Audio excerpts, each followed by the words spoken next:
af valgmuligheder. Tryk 1 for administration af modtagelse. Tryk 2 for børneteamet. Tryk 3 for børnene.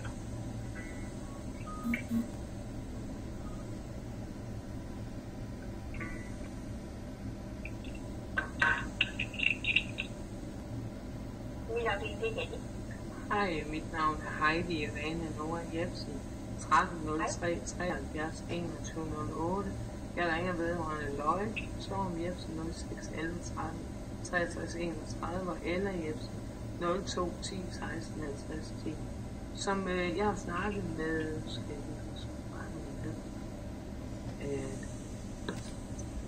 Lise, om Else Svendsen, som har forklaret mig, at der er en leder, der er i gang med at arbejde på hjemmebringelse af mine børn til mig, hjemmebringelse til mig. Og jeg fik at vide, at det er svært ved at sige noget om tidshorisont. Er I kommet nærmere det, fordi der er simpelthen været så lang en ventetid. Det er næsten gået et år siden, at det var færdigt med midlertidige bofædreforældre til i udgangspunktet Kæben Jebsen, som ligesom er afsluttet, som sagen er afsluttet, og sagen er afsluttet, står inde på sagsportalen. Nu er det så, at jeg får at vide, at lederen arbejder på sagen, den sag, og får mine børn hjembragt til mig efter midlertidig offentlig forsørgelse. Og jeg fik at vide en tidshorisont, det er svært for både Lise og Else Svendsen at fortælle mig om. Nu vil jeg høre, at I kommer nærmere det, fordi det er simpelthen en desperat situation, når det har stået på så længe. Ja, det kan jeg godt forstå.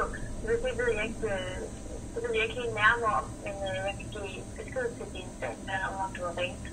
Nej, nu siger du, at det er den leder, der arbejder på sagen.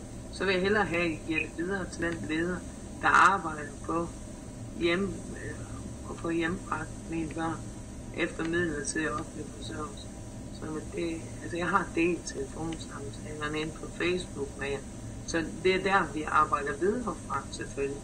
Nu har I fortalt, hvordan ledere, der arbejder på hjembringelse af mine børn på den sag, med at hjembringe mine børn efter midlertidig offentlig forsørgelse.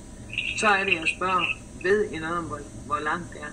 Og så nytter det ikke noget at give det videre til, hvad I mener en sagsbehandler. Når det er en leder, der er blevet snakket om, så vil jeg gerne have, at så beder du den leder om at skynde sig med at sørge for, fordi I er blevet informeret om, hvad for retningslinjer der er i forhold til hjembringelse af børn efter midlertidig offentlig forsørgelse.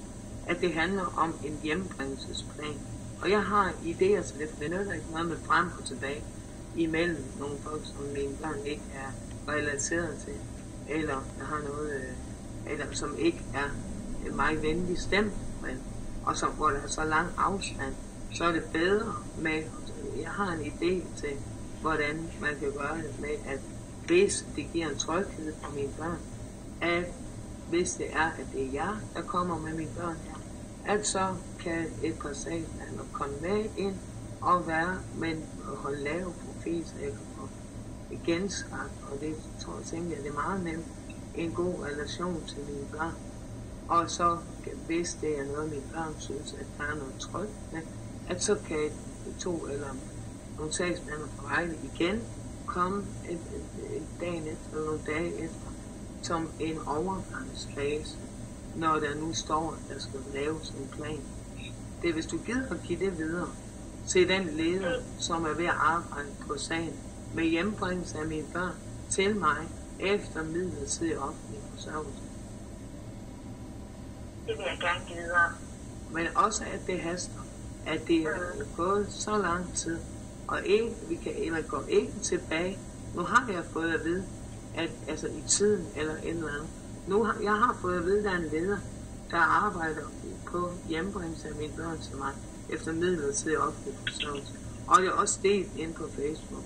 Nu ved jeg, at jeg snakker meget, men jeg føler, at jeg har behov for at skære det ud i pap, hvad jeg mener. Så jeg håber, det er forstået. Også det forslag, jeg har til, hvordan man kan gøre det. Det hører jeg. Jamen, det er ikke nok med at høre, fordi nu får du til at lyde, som om det er dig, der sidder og afgør ting. Men jeg har fået at vide, at det er en leder, der sidder med. og er i gang med at arbejde på hjemmebringelse af mine børn til mig efter midlertidig offentlig forsørgelse. Det er ikke lovligt at holde mine børn væk fra mig. Det er imod love og regler i Danmark. Det I gør. Så det er derfor, jeg også haster for jer, når I nu, hvis I ikke lige vidste, hvordan det hang sammen, men nu har I forstået det, at så er det også smart for jer at få det effektueret, altså at få det igennem hurtigt. Fordi det skal helst ikke blive mere kriminelt, vel, end det allerede er for jer i vejen. Forstår du, hvad jeg mener? Hvis du gider at give det videre til en leder, så det kan gå hurtigt med at få hjembragt en børn. Til den leder, der sidder med. Tak skal du have. Super, tak. Hej.